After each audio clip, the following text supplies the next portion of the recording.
민수기 6장 22절에서 27절 말씀 교독합니다. 아멘. 오늘 말씀은 아론과 그의 아들들이 이스라엘 자손에게 축복할 내용을 말씀하고 있습니다. 아론과 그의 아들들은 대제사장과 제사장이라 그렇게 말을 합니다. 제사장은 여호와의 이름으로 이스라엘 자손을 축복할 권한을 위임받았습니다. 제사장은 여호와의 이름으로 다음과 같은 복을 선포할 수가 있습니다.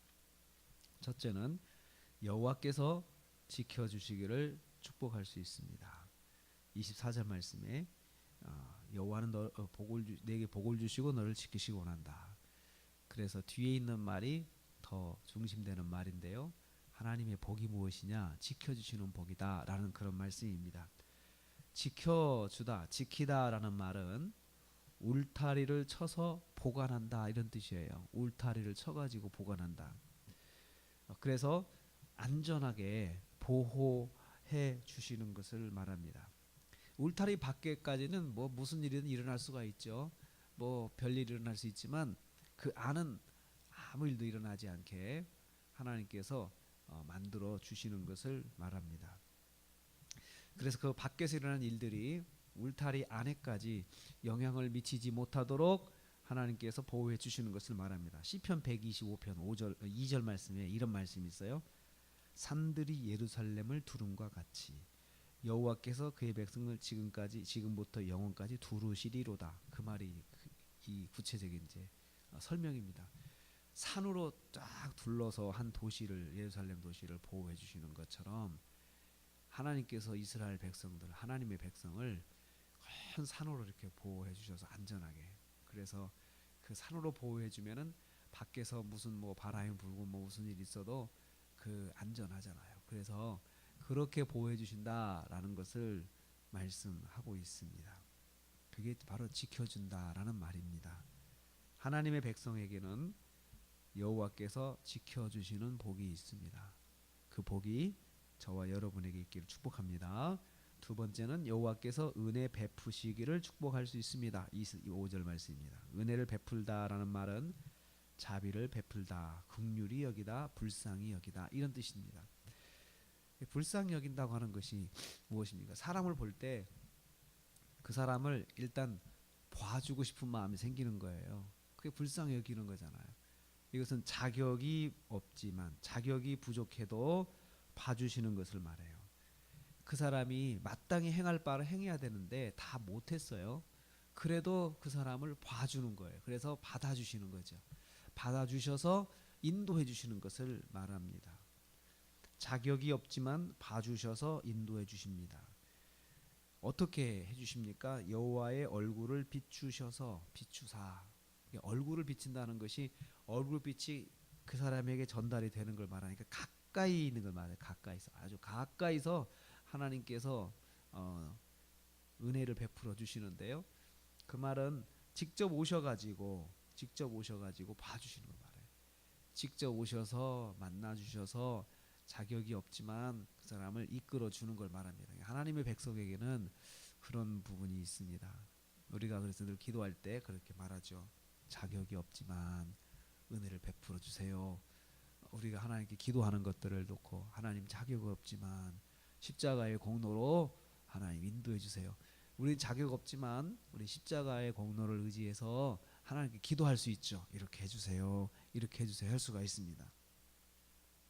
하나님은 하나님의 자녀들을 볼 때 딱 100점이니까 봐주시는, 인도해 주시는 것이 아니고 100점이 안 돼도 우리가 하나님 앞에 은혜를 베풀어 주세요. 이렇게 구하면서 십자가를 의지하고 나가면 하나님께서 그렇게 해 주십니다. 하나님의 백성에게는 봐주시는 복이 있습니다. 봐주시는 복이 있습니다. 세 번째는 여호와께서 평강 주시기를 축복할 수 있습니다. 26절 말씀에 평강을 주다라는 말은 평강을 선물하다, 제공하다 이런 뜻입니다. 그러니까 그 사람이 평강이 없어요. 그런데 하나님께서 평강을 만들어가지고 그 사람에게 안겨주시는 거예요. 여호와께서 그 사람의 평안을 만들어서 안겨주시는 것인데요. 평안이 없다 하더라도 없는 평안도 있게 하신다는 거죠. 하나님께서 그러니까 내가 평안을 만드는 게 아니고 하나님이 평안을 주셔야 진정한 평안이 있는 것이에요. 내가 만든 평안은 오래가지 못합니다. 그렇지만 하나님이 주는 평안은 끝이 없다고 성경은 말씀합니다. 어떻게 주십니까? 여호와의 얼굴을 내게로 향하여 드사, 얼굴을 방향을 이렇게 딱 틀어가지고 나를 향해서 딱 보시는데, 그러면 내가 하나님과 눈이 딱 마주치잖아요. 그러면 우리가 하나님을 직접 만나는 거예요. 하나님께서 만나 주셔서, 여기서 주체가 여호와께서 얼굴을 향하여 드사, 하나님께서 직접 먼저 얼굴을 내게 비추셔서, 내가 그냥 낙심하고 힘들어서 고통 당할 때 얼굴을 나한테 이렇게 찾아오셔서 내 얼굴을 직접 대면하시면서 하나님께서 직접 인도해 주신다는 거죠. 어려움 가운데 있을 때 직접 만나서 인도해 준다는 거죠. 어려움 가운데 있으면 만나는 게 참 복이 되잖아요.